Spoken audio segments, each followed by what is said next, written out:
antični ostanki, neokrnjena narava in kilometrske plaže. James Joyce, nahajamo se v Puli.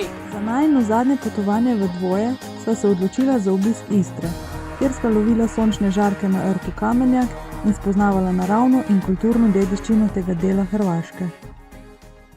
V Puli boste našli veliko antičnih ostankov. Eden izmed njih je tudi Avgustov tempelj, ki je posvečen prvemu rimskemu cesarju Avgustu. Ob obisku mesta Pula nikakor ne moremo preskočiti njihove arene, amfiteatra iz 1. stoletja, ki vam bo za trenutek dal občutek, da ste se znašli v Rimu. Pulski kolosej je 6. po velikosti na svetu. Na mestu gladiatorskih bojev pa se danes tukaj odvijajo številne poletne prireditve, kot so koncerti in filmski festival.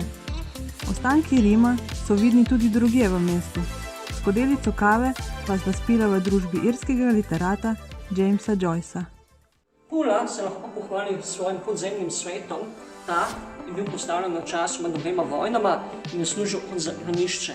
Mesta ne bi bilo za več od 50.000 ljudi.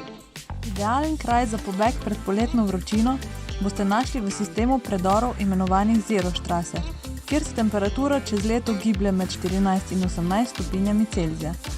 Sledil je vzpon do trdnjave, ki mu ne bi bil kos niti Pogačar. Pula je veljala za pomembno pristaniško mesto, zato so Habsburžani v 17. stoletju postavili kaštel z namenom obrambe pred zavojevalci. Danes se v kaštelu nahaja muzej Istre, kjer boste preko slik spoznali zgodovino mesta. Le ta je tesno povezana z oljkarstvom. V centru mesta sva obiskala hišo istrskega oljčnega olja, kjer so naju strokovnjaki poučili, kako ločimo vrhunsko olje od manj kakovostnega. Sledil je vrhunec najinega 4-dnevnega potovanja, rt Kamenjak. Gre za najjužnejši del Istre, ki je bil leta 1996 razglašen za območje zaščitenega naravnega parka. Rt Kamenjak krasijo številni zalivi in pečine, od koder najpogumnejši skačejo v kristalno čisto vodo. V ta raj na zemlji se bo v prihodnje zagotovo še vrnila. Na območju Vodnjana sva naletela na večje število okroglih kamnitih stavb, ki se imenujejo kažuni. V njih so poljedelci in pastirji našli zatočišče na oddaljenih poljih.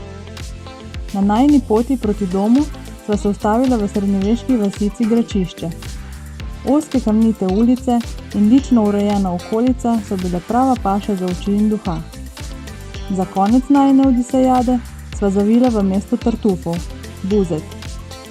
Vse odkar so jih pred 80 leti odkrili v Motovunskem gozdu, ostajajo Tartufi gastronomski vrhunec Istre, zato ni čudno, da jim pravijo črni diamanti Istre. Vsega lepega je enkrat konec in tako je bilo tudi podaljšanega vikenda v hrvaški Istri. Bogatejša za novo potovalno pustolovščino vas do naslednjič lepo pozdravljava. Nahajamo se v podzemnem Mam to. Podzemno.